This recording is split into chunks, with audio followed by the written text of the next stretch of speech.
barometer amal kita saleh tak salehnya di salat kita. Bila salat kita ikhlas dan sesuai dengan sunnah Nabi SAW, maka insya Allah amalan yang lain mengikuti. Ini aktivitas ini membantu saya di akhirat atau akan menyulitkan saya di akhirat? Kalau seandainya perbuatan itu ternyata akan menyulitkan kita di akhirat kelak, tinggalkan perbuatan itu. Anta ni'mal jund. Kamu adalah sebaik-baik prajurit. Coba lihat. Kamu adalah sebaik-baik prajurit. Maka tujuannya adalah menghancurkan kehidupan rumah tangga.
Sehingga pertama tinggi pula derajat dan pangkat kita.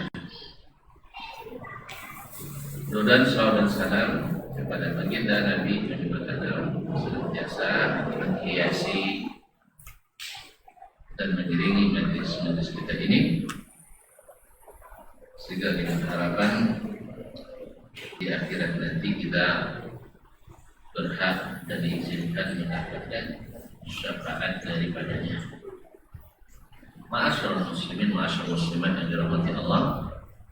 Kemudian doa kita pula untuk para orang tua kita, para guru, para ulama, pada saudara mara, keluarga, andai tolan, sahabat dan teman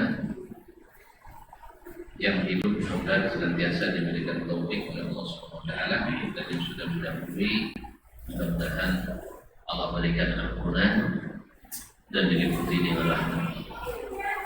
Khususnya Imam Asy-Syafi'i rahmatullahi ta'ala, yang pada hari ini kita melanjutkan belajar bersamanya.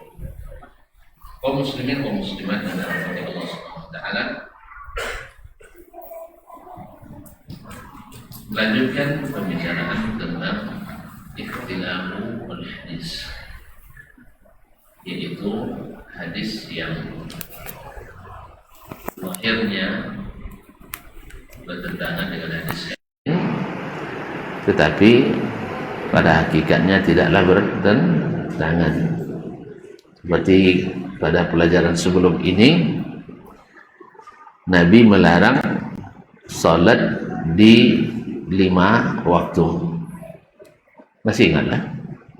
Masih ingat? Setelah Isya, Anda alhamdulillah berarti masih ingat. Setelah subuh sampai terbit matahari, dan di waktu terbit matahari. Kemudian di waktu matahari pas di pertengahan langit di siang hari sebelum tergelincir. Setelah asar sampai terbenam matahari, dan setelah ketika matahari tenggelam sampai sempurna tenggelamnya. Alhamdulillah. Ini larangan dalam beberapa hadis, tetapi kita temukan pula dalam hadis-hadis yang lain Nabi SAW memerintahkan untuk salat. Misalnya siapapun yang masuk ke masjid tidak boleh duduk dulu sebelum salat. Berarti tidak disebutkan atau tidak dikecualikan. Berarti zahirnya boleh salat setiap masuk masjid, walaupun di waktu terbenam matahari atau setelah salat subuh. Kita temukan pula hadis Nabi SAW yang mengatakan, man adraka raq'atan qabla ghurubis syamsi faqad adraka al-asrah. Siapa yang dapat satu rakaat salat sebelum terbenam matahari, berarti sudah mendapatkan waktu asar. Berarti satu rakaat kedua pas terbenam matahari di waktu yang terlarang. Berarti bahwa larangan yang bersifat umum tadi ada pengecualian. Para ulama menarik kesimpulan semua salat yang ada sebab dikecualikan dari larangan itu, dikecuali dari larangan itu. Misalnya orang yang belum salat fardu, walaupun orang sudah selesai salat asar dan subuh, tapi dia belum salat, maka baginya boleh salat di waktu yang dilarang itu. Atau orang yang masuk masjid di waktu yang dilarang itu, maka dibolehkan sholat di waktu yang terlarang itu. Apa sebabnya? Sebabnya masuk masjid. Atau setelah berwudu, orang yang berwudu setelah asar lalu dia ingin sholat sunat wudu, itu juga dibolehkan karena ada sebabnya. Oleh sebab itu semua salat yang ada sebabnya tidak diharamkan dilaksanakan pada waktu-waktu tersebut. Nah, cuman ada anjuran dari para ulama daripada kita melakukannya di waktu terlarang, maka jangan sengaja masuk masjid pas waktu terlarang, misalnya sebelum atau setelah sebelumnya atau setelah terbenam matahari. Tapi setelah asar, antara asar dan maghrib kan tidak mungkin kita elakkan kan, tapi kita biasanya aman terus ya, karena masuknya setelah azan maghrib. Nah, jadi aman. Apalagi kadang-kadang setelah qamat dikumandangkan, berarti tidak kena waktu terlarang. Wudunya juga setelah azan, tidak kena waktu terlarang. Tapi intinya kalau bisa dielakkan ya dielakkan, kalau tidak maka boleh salat di waktu itu. Wallahu a'lam. Dan hadis tentang itu banyak, seperti yang sudah dijabarkan oleh Imam Asy-Syafi'i rahimahullah sebelum ini. Sekarang beliau membahas masalah lain, babun akhar, bab lain. Kalau tadi babnya ibadah, sekarang masuk bab muamalah yang juga berlaku. Hadis yang dilarang secara umum tentang sesuatu di dalamnya, lalu datang hadis lain yang membolehkan sebagian daripada yang dilarang itu. Qala rahimahullah, akhbarana Malik. Malik gurunya Imam Asy-Syafi'i rahimahullah, salah satu imam mazhab fikih yang 4 yang mazhabnya eksis sampai hari ini. Kalau disebut mazhab yang 4, maka nama Malik salah satunya. Dan sering saya katakan Imam Malik adalah imam yang mengumpulkan 2 bintang Mahaputra. Ya, artinya dia yang paling alim di zamannya di 2 masalah besar yang selalu jadi perbantahan kita hari ini, antara ahli fikih dengan ahli hadis. Orang fikih mengatakan ahli hadis itu hanya menghafal aja pandainya, sah, dibalas sama ahli hadis. Ahli fikih itu pandai mengira-ngira aja. Jadi banyak yang salah kira, sehingga banyak pula yang memalsukan hadis untuk mendukung masing-masing pihak. Dan ini fanatisme yang tercela, baik di ahli hadis, tapi yang paling banyak tentu saja bukan dari kalangan ahli hadis. Ma'asyarul kiram, jadi Imam Malik di zamannya dia di pemuncak, atau dia pemuncaknya. Di fikih dia paling alim, di hadis dia paling alim di zamannya. Beda dengan imam yang lain. Imam Abu Hanifah rahimahullah, di masanya dia puncak atau pemuncaknya fuqaha, tapi di hadis dia jauh ketinggalan oleh ulama-ulama yang lain, dari fuqaha yang lain. Kemudian Imam Asy-Syafi'i rahimahullah, dia pemuncaknya di masanya di fikih, tetapi di hadis dia harus angkat topi kata orang barat, angkat tangan kata orang kita, kepada muridnya sendiri, yaitu Ahmad bin Hanbal. Di masanya Imam Ahmad adalah nomor satunya ahli hadis, sampai-sampai ada ulama lain yang mengatakan hadis yang tidak diketahui oleh Imam Ahmad itu bukan hadis. Saking kalau bahasa kampung saya, saking cayunya hadis dibuatnya. Tahu cayu? Payah ya. Cayu, sampai kalau cayu itu hancur lebur, artinya semuanya ada padanya, sudah diaduk dan diolahnya. Jadi kalau masalah hadis, Imam Ahmad imamnya. Cuman di fikih dia juga harus mengaku terus serang kepada gurunya Imam Asy-Syafi'i rahimahullah. Tapi Malik di masanya tidak ada yang menyamai atau yang melampauinya. Imam di fikih, imam di hadis. Itulah sebabnya sebagian ulama seperti Abdul Walid Al-Baji, tapi bukan Walid ya. Nah, ini beda Al-Walid. Ini tentu sekarang saya harus hati-hati bicara. Salah dengar nanti terbayang Pak Walid.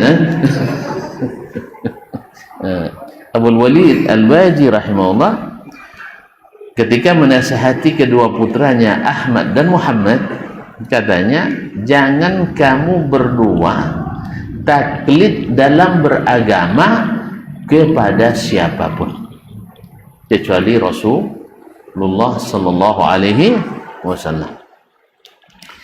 Tapi kalau kamu tidak sanggup untuk bebas dari taklid, misalnya harus juga taklid kepada seorang imam, maka pilihlah Imam Malik ibn Anas.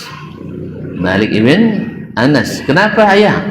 Karena dia di masanya imam fil hadis, imam fil fiqh.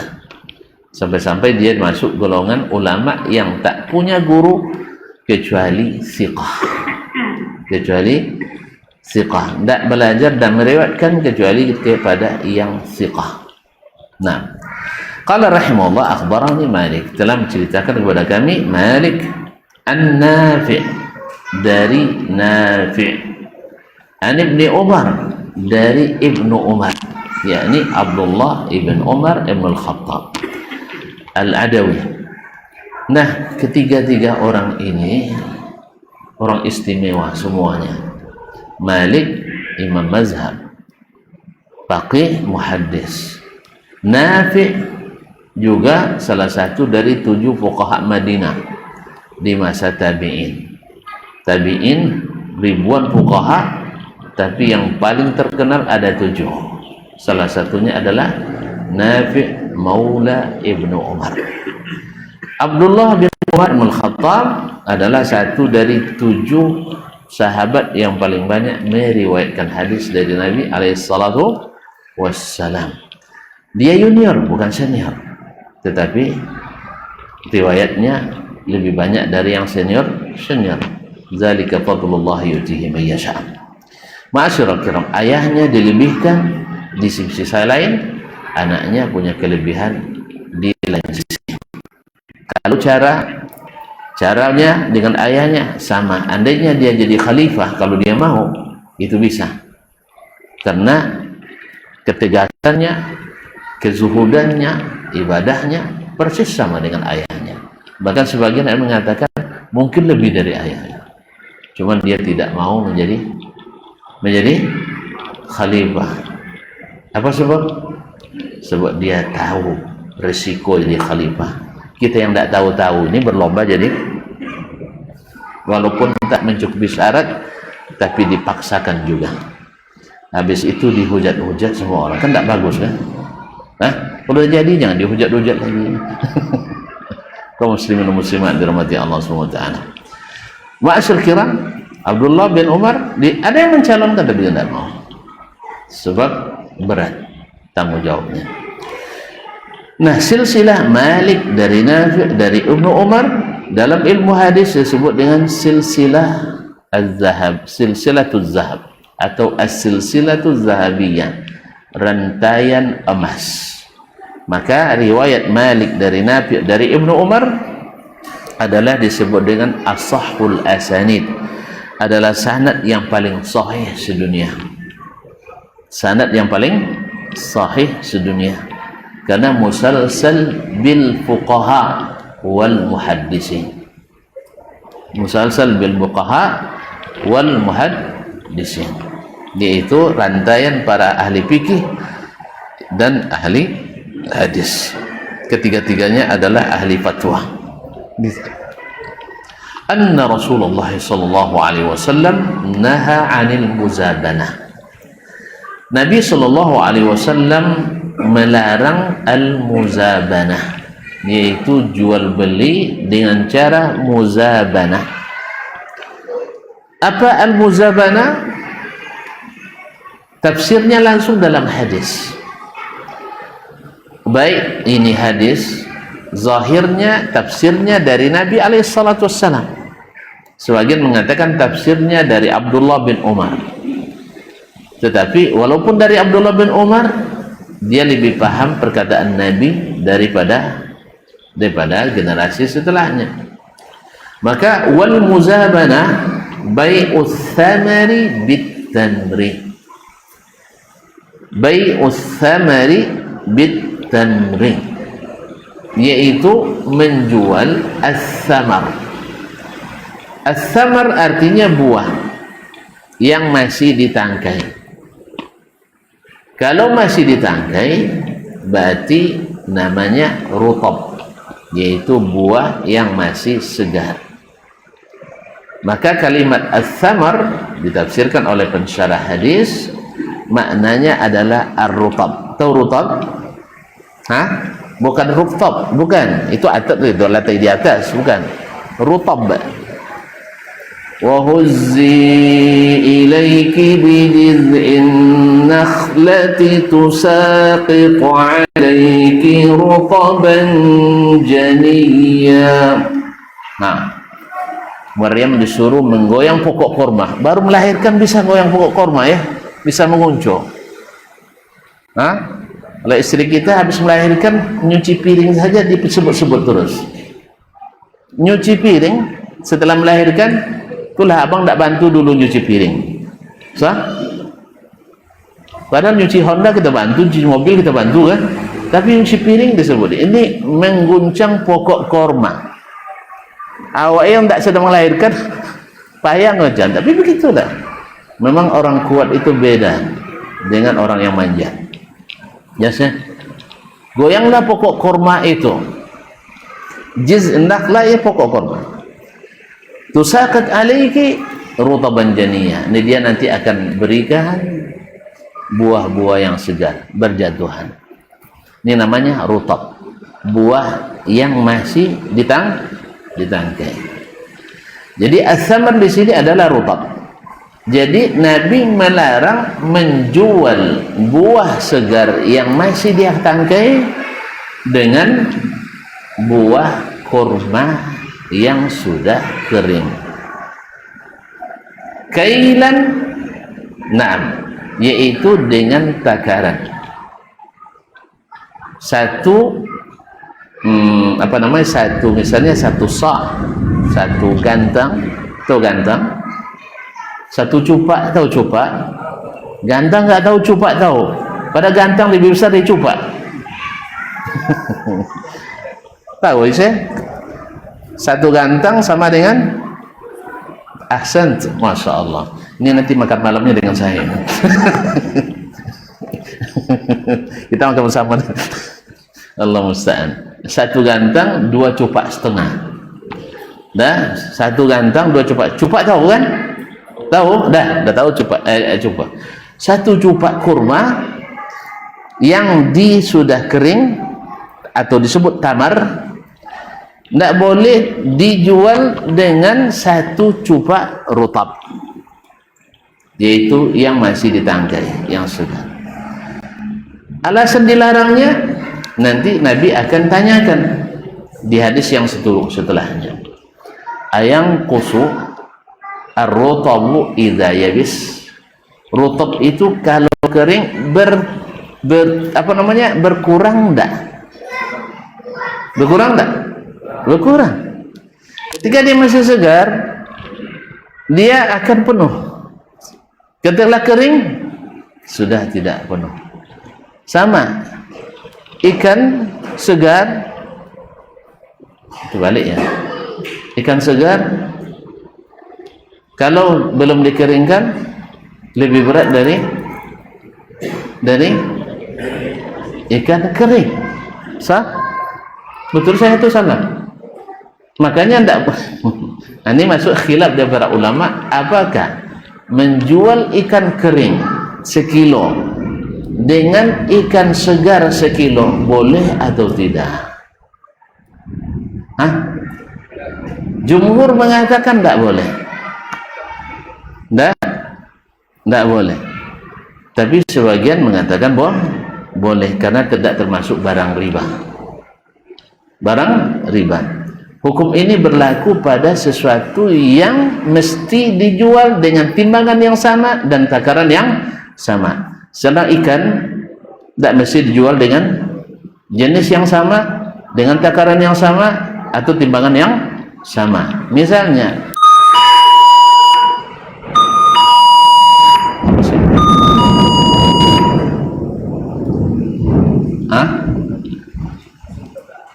tidak ada yang paham. Alhamdulillah, untuk kita tidak paham. Atau karena kilat, ya, lewatnya juga seperti kilat. Ma'asyil kiram, apa tadi saya bilang? Ikan. Ikan tangkok ulang. Ini yang tahu Jederi dengan Ma'alfin. Asyabah Askar juga. Tahu ikan tangkok ulang ya? Abu Ammar tahu juga? Tahu, alhamdulillah. Ikan tangkok ulang dijual dengan ikan bau, tahu ya? Mesti sama atau tidak? Mesti sama? Enggak, karena dia tidak termasuk barang ribawiyat. Tapi kalau beras, beras apa yang paling bagus? Sokan, masya Allah. Jadi kalau mau sokan, tanya beliau. Dijual dengan beras anak daro, sama harganya? Sama, enggak kan? Dijual dengan takaran yang sama, itu boleh. Tapi kalau dijual dengan takaran berbeda, itu tidak boleh. Makanya padi dijual dengan beras dengan takaran yang sama, boleh? Enggak, karena padi setelah digiling berkurang atau bertambah? Berkurang. Jelas ya? Alhamdulillah. Balik ke sini. Jadi kata Nabi SAW, al-muzabana bai'ut tamri bis-thamari. yaitu menjual kurma kering dengan buah kurma yang masih rutab, masih segar. Atau wa bai'ul karmi bizzabibi kailan, atau menjual karm, atau karm enggak tahu ya, buah apa namanya, buah grape anggur. Nah, kok lupa terus ya, karena jarang minum anggur ya atau tidak pernah jadi. Kalau dibilang minum anggur kan bahaya kan, sah. Kalau makan anggur tidak apa-apa, minum anggur berbahaya kan. Allah musta'an. Jadi anggur al-karm itu anggur yang masih ditangkai, segar,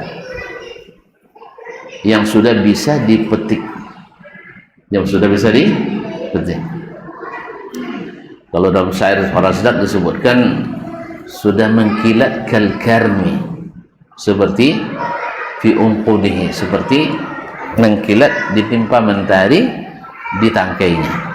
Tengoklah buah anggur nanti, kalau waktu pagi mentari terbit akan terlihat mengkilat, berarti sudah matang, atau bahasa duriannya sedang mencimpu. Mencimpu. Durian nggak tahu? Durian sebelum isinya lembut masih keras, kalau gigit berderang, udah apa? Renyah ya? Hah? Iya. Badalam apa bahasa Indonesia? Hah? Garing karena digoreng, gitu ya, garing. Sah? Digigit itu terasa sudah manis, itu namanya mencimpu. Tentu tidak boleh berupa bahasa. Mencimpu. Jadi buah al-karm adalah anggur yang sudah mulai matang di tangkainya, artinya sudah bisa dipetik. Sedangkan az-zabib adalah anggur yang sudah kering. Maka tidak dibolehkan menjual anggur yang masih segar dan anggur yang sudah dikeringkan, yaitu zabib, dengan takaran yang sama. Apa alasan tidak boleh? Karena anggur bila sudah kering akan berkurang. Zabib termasuk satu dari 6 ar-ribawiyat, sesuatu yang berlaku riba padanya. Masih ingat? Yang 6 itu? Ulang lagi. Emas, perak, terus kurma, gandum, zabib. Zabib itu apa? Kismis. Kemudian akid. Apa itu akid? Pak Yudi kan jelaskannya. Akid adalah susu yang dikeringkan. Jadi susu itu dikeringkan, nanti bisa bertahan lama, bisa menjadi makanan pokok bagi ahlinya. Kalau kita tidak bisa. Datang Syekh Profesor Abdul Karim ke rumah saya, dibawanya akid itu dengan 2 tujuan. 1 untuk memperkenalkan, 2 ya untuk hadiah. Karena bagi mereka itu barang berharga, makanan yang tahan lama dan bergizi. Dari susu, bawanya mungkin ada sekilo kan, lumayan lah. Dasman hadza hilu, ini manis gitu. Habis itu dia di suirnya untuk saya dikasih sama saya, berpotong sedikit. Gimana, enak? Dibilang dah segan, dibilang iya, merem-merem saya makan. Masem, masem. Tapi memang terasa bertenaga, Kita nggak ada ya. Kita paling dadio, itu tidak kering, dibekukan. Dadio suka enggak? Enggak, belum jadi nenek mama. Kalau udah jadi nenek mama itu senang, yaitu makanan penutup. toppingnya ya. Sah? Kalau kita makan waktu 5, makan bajambo, mesti ada dadio. Tidak paham juga ya. Yogurt ataupun subhanallah, bukan makanan kaum kita. Kalau dadio makanan orang kita, yogurt bukan makanan kita, sah? Nah, tapi dadio makanan orang kita. Enak bagi yang suka. Nah, bagi yang suka, kata saya tadi, manis bagi yang suka. Bagi yang tidak suka, merem-melek makannya. Sama jemaah haji, ini mau haji nanti ya, ada kawan ngerjain jemaah haji, Pak, ini selesai haji ke Madinah, Pak Haji mau jadi haji mabrur enggak? Tahu enggak tandanya? Enggak tahu. Pak Haji tahu enggak ada buah-buahan yang tersebut dalam Quran? Ingat dia ada watini wa zaitun. Kalau Pak Haji mau tahu haji mabrur atau tidak, makan buah zaitun. Zaitun itu barakah. Kalau terasa manis, berarti mabrur. Kalau tidak manis, tidak mabrur. Akhirnya disuruhnya tolong belikan. Dibeli oleh kawan yang warna hijau. Dan itu yang paling pahit. Saking masamnya pahit. Nanti belikan, kasih sama Pak Haji. Gimana Pak Haji, manis ya? Manis gitu. Tidak mau dia dibilang hajinya tidak mabrur. Ini tanda orang tak berilmu susah atau mudah ditipu. Mudah ditipu. Oleh sebab itu jangan sampai berhenti menuntut ilmu. Kalau tidak ditipu-tipu orang kita. Cerita kicu di nantarang. Masa ada hubungan haji mabrur dengan buah zaitun? Tidak ada hubungannya. Tapi karena kawan ini nak nguji sampai di mana, memastikan bahwa orang tak berilmu mudah ditipu. Allah musta'an. Baik, jadi menjual kurma kering dengan rutab yang masih segar dengan takaran, itu termasuk namanya bai'ul muzabanah. Apa itu muzabanah? Minaz zabn. Waz-zabnu ad-daf'ul qawi, yaitu menolak dengan keras.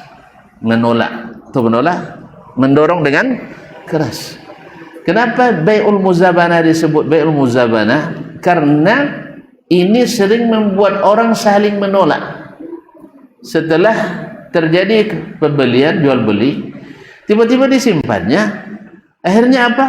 Mengering itu rutab tinggal 2/3 atau 3/4. Tentu komplain dia, Syekh, ini kok kurang. Sahih? Akhirnya yang menjual tak mau membatalkan, yang membeli memaksa membatalkan, sehingga terjadi saling tolak menolak. Satu menolak melanjutkan, satu menolak untuk mengalihkan. Kita sudah sama suka kemarin. Makanya karena ini menimbulkan perselisihan, saling menolak. Yang satu nak batalkan jual beli, yang satu nak tetap melanjutkan. Ini kan sering terjadi kaum muslimin. Misalnya jual beli tanah, ruslat, tukar guling. Awalnya dia merasa beruntung, tiba-tiba tidak laku. Balikkan lagi katanya. Ini contoh kan kaum muslimin dan muslimat dalam hati Allah. Di satu tempat yang ukuran yang sama, tapi posisi yang berbeda. Nah, ini Nabi SAW menyebutnya dengan al-muzabanah, atau istilah ini sudah dikenal dengan istilah muzabanah karena saling menolak, menolak. Taib. Kemudian di hadis kedua Nabi SAW menjelaskan apa sebab ini ditolak atau diharamkan atau dilarang. Qala al-Imam Syafi'i rahimahullah, akhbarana Malik, telah menceritakan kepada kami Malik an Abdullah ibn Yazid, dari Abdullah ibn Yazid maula al-Aswad ibn Sufyan, maula Aswad ibn Sufyan, anna Zaidan Abu Ayyash, bahwa Zaid Abu Ayyash akhbarahu an Sa'd ibn Abi Waqqas, menceritakan dari Sa'ad bin Abi Waqqas radhiyallahu anhu. Sa'ad bin Abi Waqqas, tentu masih ingat kan? Beliau adalah salah satu dari 10 sahabat yang dijamin masuk surga. Wa awwalu ramin fil Islam, orang yang pertama melepas anak panahnya dalam berjihad membela Islam. Jadi sebelumnya belum pernah ada panah melesat dalam jihad fisabilillah sebelum panahnya Sa'ad bin Abi Waqqas radhiyallahu ta'ala. Nabi katakan, irmi ya Sa'ad wa ruhul qudus ma'ak. Ya panahlah Sa'ad bin Abi Waqqas, Ruhul Qudus malaikat Jibril bersamamu. Masya Allah, tabarakallah. Annahu sami'an Nabiya sallallahu alaihi wasallam, bahwa dia mendengar Nabi sallallahu alaihi wasallam su'ila an syira'it tamri birrudab. Ditanya tentang hukum membeli atau menjual kurma kering dengan atau membeli rutab dengan kurma yang sudah kering. Tamar dengan rutab. Tamar yang sudah kering, rutab yang masih segar. Faqala Nabi sallallahu alaihi wasallam, ketika ditanya, Nabi alaihi salatu wasallam menanyakan pula. Biasa mufti harus paham seluk-beluk masalah yang akan dimintai fatwa. Makanya ini salah satu cara seorang ulama sebelum menjawab dia harus bertanya, dan penanya harus menjelaskan. Makanya kalau tergesa-gesa menjawab kadang-kadang bisa berubah-ubah fatwa dalam waktu sekejap.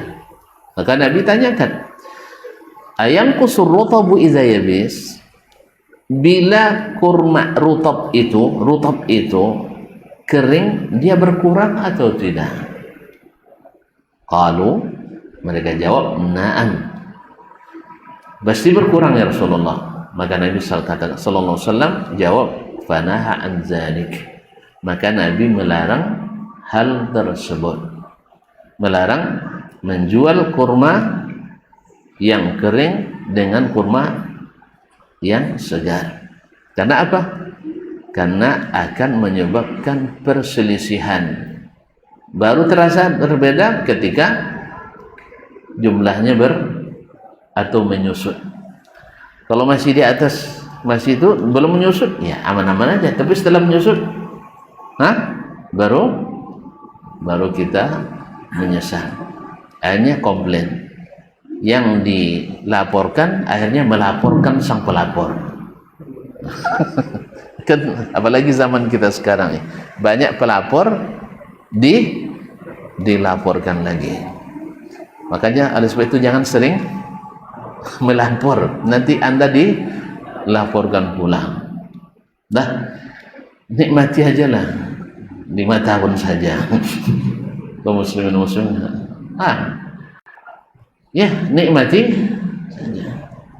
Karena kita yang mau ditipu, kasih 500 langsung pilih, sah. Ada lagi yang berani 505 rupiah, pilih yang 505 rupiah. Itu yang masalah. Makanya teman-teman jangan terima 1 rupiah pun, jangan terima dari caleg atau pasangan calon pemimpin kita. Karena kalau kita sudah korupsi, mereka akan lebih korupsi. Korupsi mati ibu paling banyak. Kadang 50 ibu, mereka 50 triliun, 50 miliar. Apa sebab? Rakyat yang mengajar kami. Sederhana bunyinya 500.000 per orang. Tapi kalau yang dikasih 50.000 orang, itu 500.000 kali 50.000 berapa duit? Ayam metong 5 kali 5 25. Nolnya berapa semua? 9. Berarti 25 miliar. Gaji 8 juta sebulan. 8 juta kali 12. Hitung cepat. 8 kali 12 96 kali 5 Hah? Tidak sampai setengah miliar. Utang yang dibuat 25 miliar. Ini baru yang untuk masyarakat bawah, tim sukses. Hah? Dan ini dan itu dan sebagainya. Oleh sebab itu kita yang membuat mereka harus korupsi, karena kita sudah korupsi dulu mereka sebelum dipilih. Jelas ya? Selama masyarakatnya masih seperti ini, al jazaa'u min jinsil amal. Macam mana yang kita buat, itu yang akan kita petik. Apa yang kita tanam, itu yang kita panen. Oleh sebab itu besok jangan mau nunda. Ya, kalau perlu nanti yang jadi pemimpin kita tanpa pemilu. Saya kalau sudah tidak pakai pemilu, saya maju. Khususnya bila tidak ada lagi yang berani maju. Awak kan 2024 ini nak jadi presiden sebenarnya Ustaz ya. Cuman karena masih banyak yang maju, saya tidak mau. Karena kalau berlomba saya pasti kalah. Untuk apa? Bersusah-susahkan badan. Makanya syaratnya saya mau setelah yang lain tidak mau. Tidak pakai partai, tidak pakai tim sukses, tidak pakai kampanye. Tidak bisa Ustaz. Alhamdulillah. Tidak senang. Payah. Tidak jadi gilo. Jadi tambah gilo. Allah musta'an. Lebih baiklah. Terima kasih. Kita tutup aja Ustaz. Udah mana mandang antum? Sudah tutup aja. Oh, azan dulu. Ya, siap.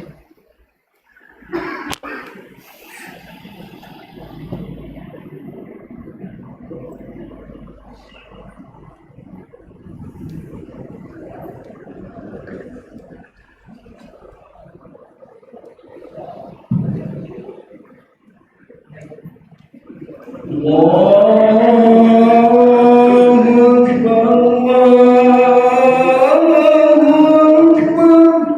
Allahu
Akbar, Allah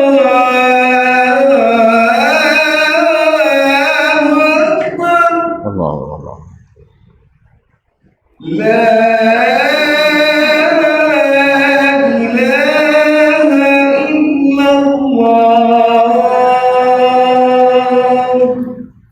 أن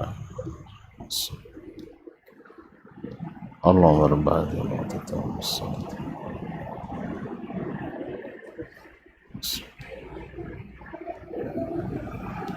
Baik, kaum muslimin, kaum muslimat dirahmati Allah Subhanahu wa taala. Jadi Nabi menyebutkan illatun nahi, illat larangan di sini adalah karena ada gharar di situ. Ada unsur tipuan, ada unsur taruhan, ada unsur kezaliman di dalamnya. Karena dia berkurang.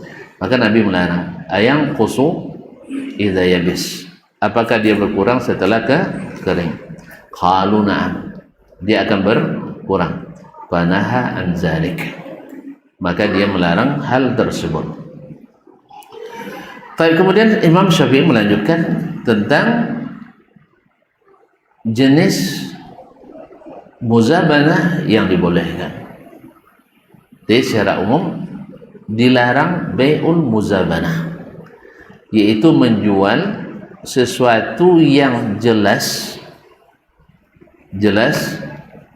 dengan takaran dengan sesuatu yang tak jelas takaran atau bilangan dan timbangannya.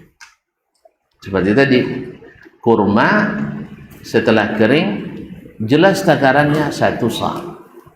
Dia tidak akan berkurang kecuali dimakan. Ya, kecuali dimakan. Dengan rutab yang masih segar juga 1 sa'.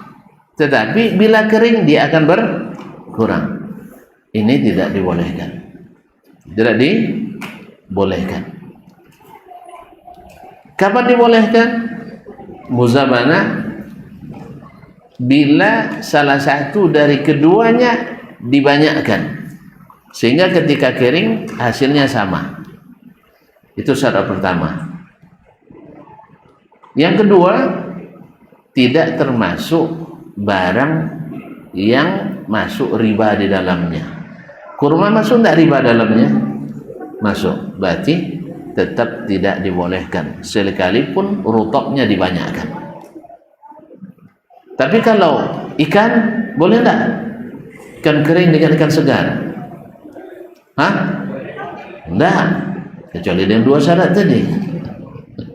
Hah? Syarat pertama, dibanyakkan yang segarnya daripada yang keringnya. Yang kedua, ikan tak termasuk benda riba. Tidak termasuk benda riba yang 6 jenis itu. Maka menjual misalnya besi dengan tembaga boleh berbeda? Boleh berbeda? Wajib. Sebab apa? Harga tembaga dengan besi beda. Mana lebih mahal? Tembaga lebih mahal, maka dibanyakkan besinya. Dan besi tidak termasuk benda ribawi yang harus sama takarannya. Emas dengan emas boleh dilebihkan? 1 24 karat, yang 1 berkarat. Tidak, emas tak ada berkaratnya. 1 18 karat. Boleh dilebihkan? Tidak, harus sama. Tapi kan karatnya beda, Ustaz. Iya, karatnya beda. Kalau antum mau karatnya lebih tinggi, jual yang karatnya rendah dan belikan yang lebih tinggi. Sebagaimana antum nak kurma yang segar, jual yang jual yang kering, lalu belikan dengan harga itu rutab yang masih segar. Kan boleh kan? Boleh kan? Alhamdulillah. Antum nak ikan basah, jual ikan salai. Ikan salai silai berapa sekarang sekilo? Dah lama tak beli nampaknya. Mahal. Sabah mencapai 400.000 per kilo. Iya. Masih mahal atau masih murah tuh? Kayaknya masih mahal ya. Nah, tapi Mana yang lebih murah salainya daripada segarnya? Salai. Ikan silais sekilo berapa basah? Tidak pernah beli juga. Ya, lebih kurang 120 sampai 140. Sah? Keringnya 400. Beda harga? Beda. Kalau nak beli yang kering dengan yang basah, boleh dengan syarat dilebihkan yang basahnya. Dan ikan tidak termasuk benda ribawi. Jelas? Jelas ya? Nak beli lengkeng dengan rambutan, boleh rambutan kering. Ada rambutan kering, keripik rambutan. Nah, boleh karena tidak masuk barang riba dengan syarat dilebihkan yang akan berkurang tadi. Nanas, sebuah nanas berapa bungkus keripiknya? Sedikit kan? Makanya keripik nanas lebih mahal dari nanas segar. Nanas segar sebuah 8.000 ya. Nampak tak jarang beli nanas ya. Yang kocik-kocik itu. Nah, kalau keripik nanas sebungkus berapa? 25. Dapat berapa butir? 4 lebih. Sah? Alhamdulillah. Jadi itu boleh. Dengan dua syarat tadi. Satu, dilebihkan yang akan berkurang tadi. Karena nanas yang 4 ini kalau dibuatkan keripik hasilnya satu bungkus, sehingga tidak ada saling komplain nanti di antara kita. Jelas? Itu syarat muzabanah yang dibolehkan. Kemudian ada lagi bentuk yang dikecualikan seperti yang disebutkan dalam hadis berikut ini. Qala rahimahullah, akhbarana Malik, telah menceritakan kepada kami Malik an-Nafi' dari Nafi' an Ibni Umar, dari Ibnu Umar. Sama ya yang tadi kuat. An Zaid bin Thabit, dari Zaid bin Thabit radhiyallahu taala anhu. Zaid bin Thabit masih ingat apa kelebihannya?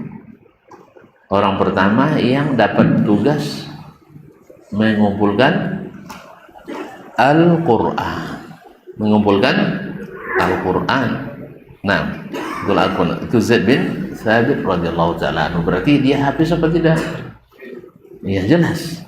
Sebagaimana Az-Zuhri yang pertama dapat perintah mengumpulkan hadis karena dia hafizul hadis. Hafizul hadis.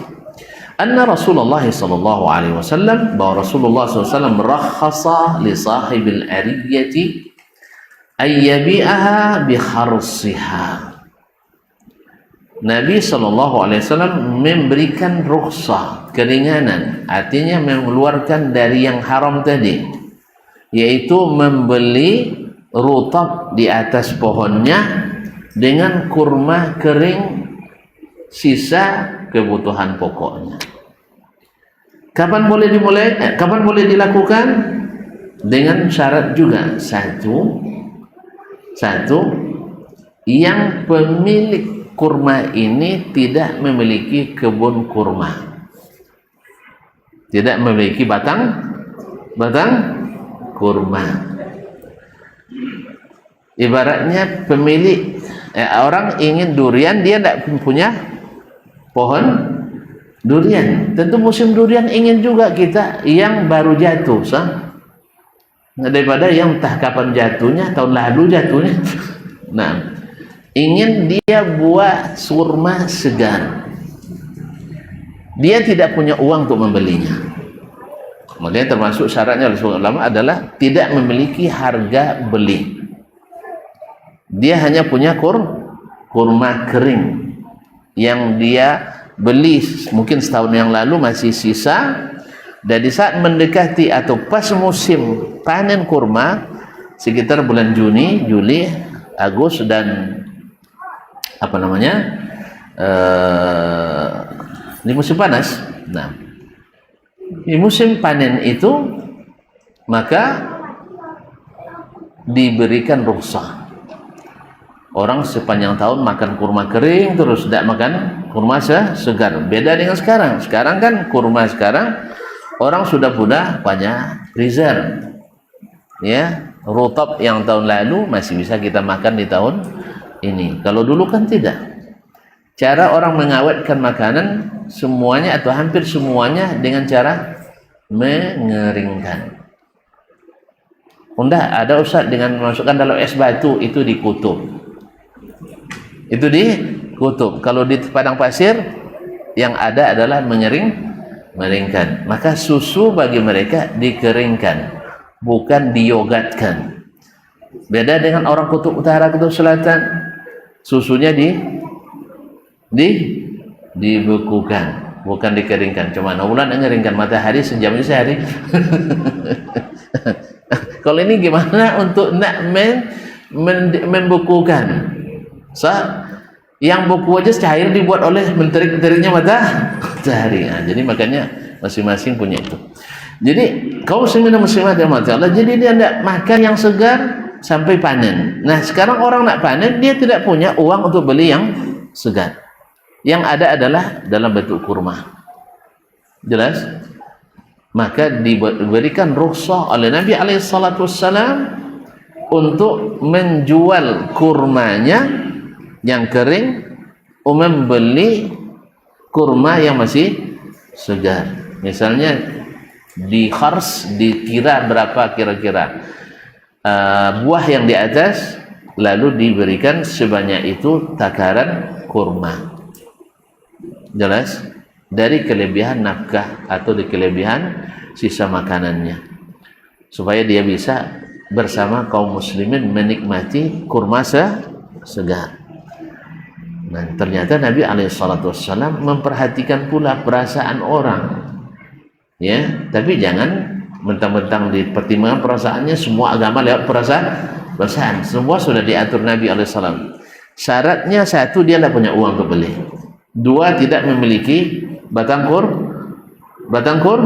kurma. Yang ketiga, tidak boleh sampai nisab 5 wasak. 5 wasak itu yaitu 600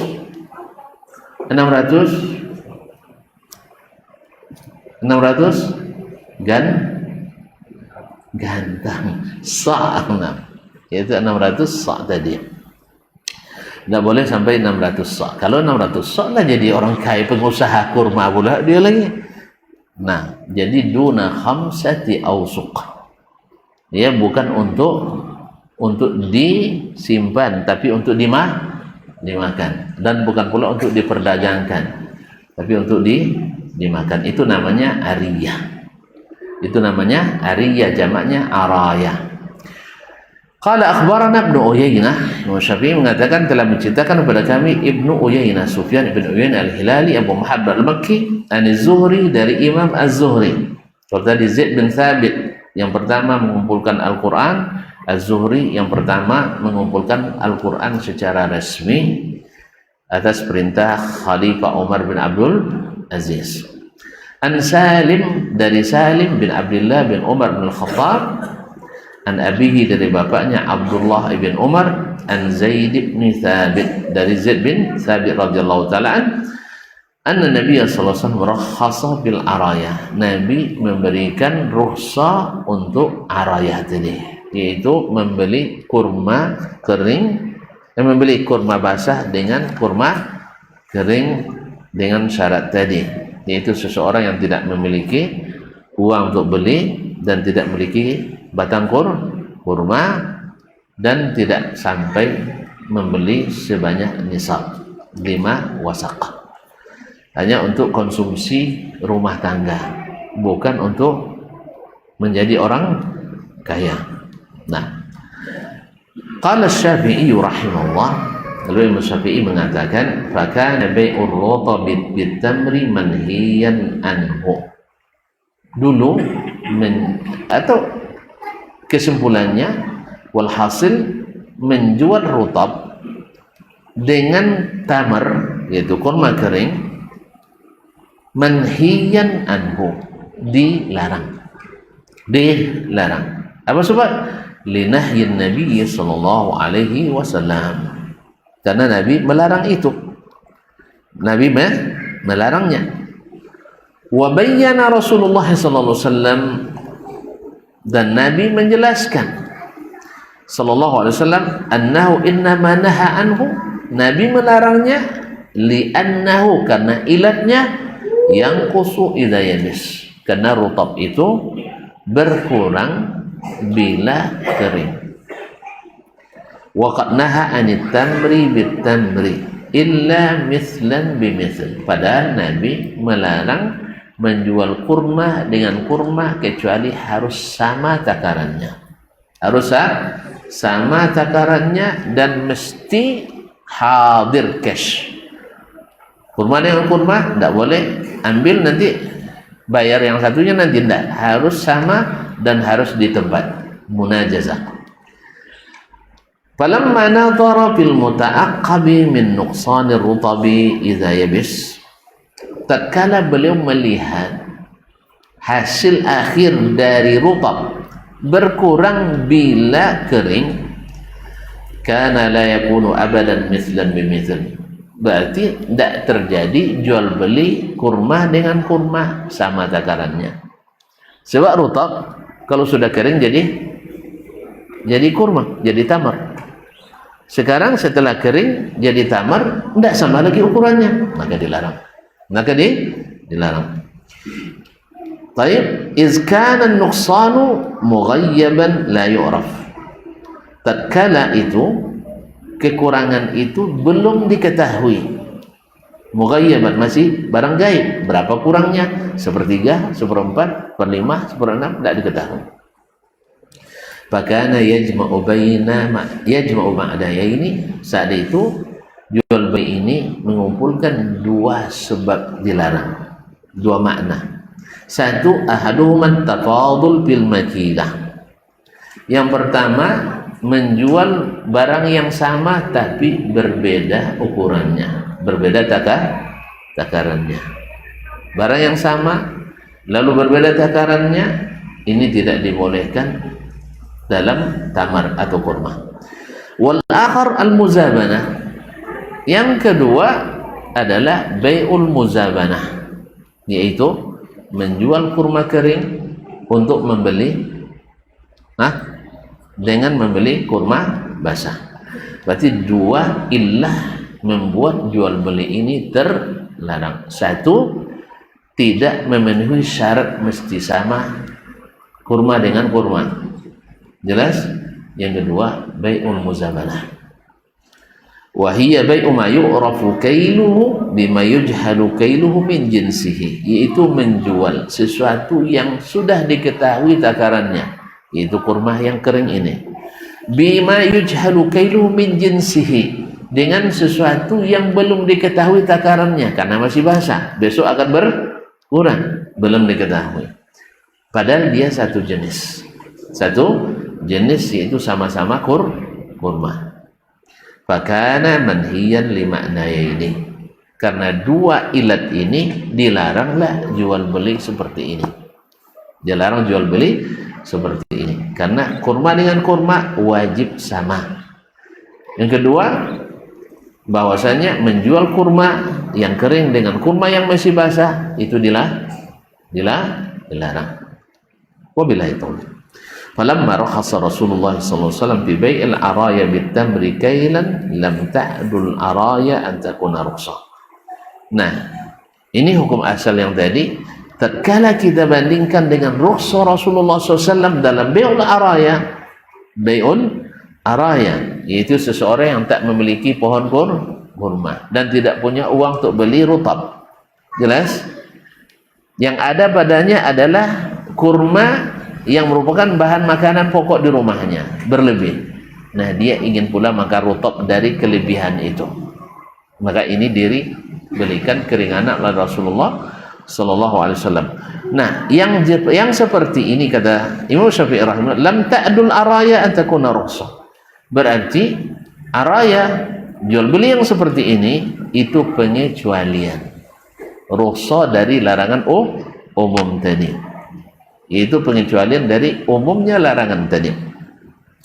Min syai'in nuhiya anhu, rukhsah dari sesuatu yang dilarang.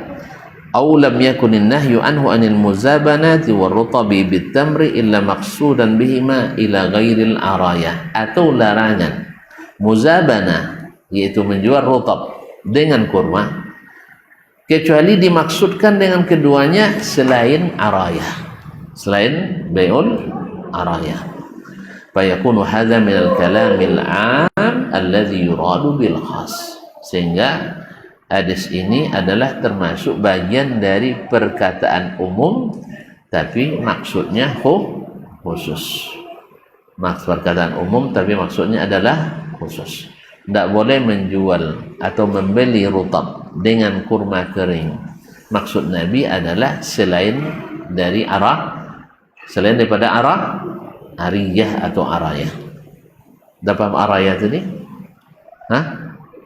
Sudah paham ariyah tadi? Bilanglah sudah paham biar kita selesai. Saya ulang kembali. Nabi kan melarang menjual kurma kering untuk mendapatkan kurma yang masih segar. Nah, larangan ini bersifat umum. Lalu Nabi kecualikan salah satu bentuknya, yaitu orang yang punya kurma tapi tak punya pohonnya dan tidak punya uang untuk membeli buah segar. Jelas? Uang nggak ada, pohon kurma nggak ada. Otomatis orang nanti tetangganya panen buah segar, dia tetap makan kurma kering. Mana yang lama kurma segar daripada kurma kering? Sedap kurma segar. Apalagi lah tiap hari makan kurma kering kan? Sah? Ibaratnya lah tiap hari makan ikan kering, sekali-kali makan ikan segar, terasa enaknya. Tuh gitu. Orang pengen mucuk semua nyawa ndak ada. Yang ada kan masin, kan salai, kan lomek, bulu ayam. Ndak ada pernah makan ikan kopi ndak buat tulang, ikan lelan, apa lagi? Tangkuk ulang. Nah, itu. Jadi kaum muslimin dan muslimat dirahmati Allah, akhirnya dibolehkan jenis ini oleh Nabi alaihi salatu wasallam. Jangan tuh bilang beli aja yang kering, saya ndak punya duit. Kan itu yang ada kurma. Dan kurma orang pun tidak mau beli lagi, masing-masing punya. Sah? Apalagi produk baru sudah mau masuk. Akhirnya mau tidak mau ini caranya dengan barter. Walaupun sebenarnya tidak melengkapi syarat, tapi khusus yang ini ada keringanan untuk memberikan kesempatan bagi orang-orang miskin untuk menikmati buah-buah segar tadi. Ini namanya pengecualian atau rukhsah. Atau kata Nabi atau kata Imam Syafi'i rahimahullah, perkataan umum tadi maksud Nabi selain arayah. Berarti ini perkataan umum tapi tujuannya khusus, yaitu yang selain arayah. Tidak meliputi segala bentuk jual beli yang dijelaskan tadi. Tidak semua bentuk muzabana. Baik, paham? Bilang cepat paham, biar kita tutup kajian kita malam ini. Saya kira tidak ada pertanyaannya, ya, karena sudah jelas. Mudah-mudahan apa yang kita dengarkan ini menambah khazanah ilmu kita dan semakin mengetahui seluk-beluk syariat ini, semakin paham betapa sesungguhnya Allah yang Maha Hikmah menurunkan syariat ini kepada kita sampai hal-hal yang sekecil itu pun diperhatikan. Oleh sebab itu tidak perlu kita mencari sebenarnya hukum-hukum di luar Al-Quran dan Sunnah Nabi alaihissalatu wassalam, baik istinbatan maupun istidlal. Kadang-kadang seperti yang terjadi, seorang pakar hukum dari Jerman membuat penelitian bahwa di Jerman itu hukum waris itu ditulis sebanyak 700 halaman lebih, tapi kasus tak pernah selesai. Hukum waris. Lalu dia teliti hukum waris dalam Islam, ayat-ayat warisan lebih kurang 2 lembar saja, tapi hukum waris tuntas dalam Islam. Akhirnya beliau kagum, ini bukan buatan manusia, buatan yang Maha mengetahui segala seluk-beluk yang membuat kita baik. Cuman masalahnya kita umat ini, akhirnya dia masuk Islam. Capek-capek bikin hukum 700 halaman, ternyata penyelesaiannya ada di dua lembar Al-Quranul Karim. Makanya bukan banyaknya yang hebat, tapi manfaatnya yang nyata yang hebat. Oleh sebab itu, bahagialah antum menjadi umat Islam, dan lebih bahagia kalau menjalankan Islam. Cuman sayangnya, kenapa umat Islam banyak bersiongnya, berkelahi saudara dengan saudara karena hukum ini tidak ditegakkan. Alasannya alasan klasik, segan kita, masih merah tanah kuburan ayah dan ibu kita, masa sudah berbagi harta warisan. Akhirnya segan ini membuat tak jelas hukum setelahnya, karena ini sudah diinvestasikannya pula, merasa berjasa. Yang punya kebun sudah mengeluarkan modal pula, merasa berjasa. Sehingga yang satu bilang kebun sawit itu untuk saya yang bolo. Tahu yang bolo enggak? Saya yang tuani. Enggak tahu tuani? Saya yang memupuk, saya yang menjenguk, saya yang memanen. Yang tinggal di rumah Soko, dia bilang saya yang tinggal di sini, saya yang nyapu, saya yang bersihkan, saya yang memelihara, saya mengeluarkan modal pula. Tidak mau juga dijadikan warisan. Akhirnya didiamkan. Akhirnya keturunan ketujuh mulai bertempur kita. Sebabnya apa? Karena tidak mau menjalankan. Makanya ajak anak-anak kita, ajak saudara-saudara, keluarga kita untuk mempelajari ini. Karena tuan-tuan pasti yakin warisan atau wasiat ayah dan ibu menjelang meninggal, kalau tidak ditunaikan berdosa atau tidak? Dosa atau tidak? Misalnya ada yang meninggal, tulisnya wasiat 1/3 kebun ini untuk Ustaz Dasman besok ya katanya. Kalau tidak diserahkan berdosa tidak? Takut tidak ahli waris? Takut tidak? Apalagi Ustaz Dasman tahu pula, dilapor nanti. Nah, misal ini wasiat ayah dan ibu, orang yang sudah meninggal. Padahal warisan itu adalah wasiat Allah. Mana lebih tinggi wasiat Allah pada wasiat ayah? Wasiat Allah. Tapi nyatanya wasiat orang tua lebih tinggi daripada wasiat Allah Ta'ala. Wasiyatan min Allah. Mudah-mudahan semakin kita belajar, semakin yakin kita dengan kehebatan agama ini, dan itulah manfaat dari belajar ilmu ini. Wabillahi taufiq wal hidayah. Wallahu taala alam. Wa sallallahu ala nabiyyina Muhammadin wasallam. Terima kasih dan mohon maaf. Wabillahi taufiq wal hidayah. Wassalamualaikum warahmatullahi wabarakatuh.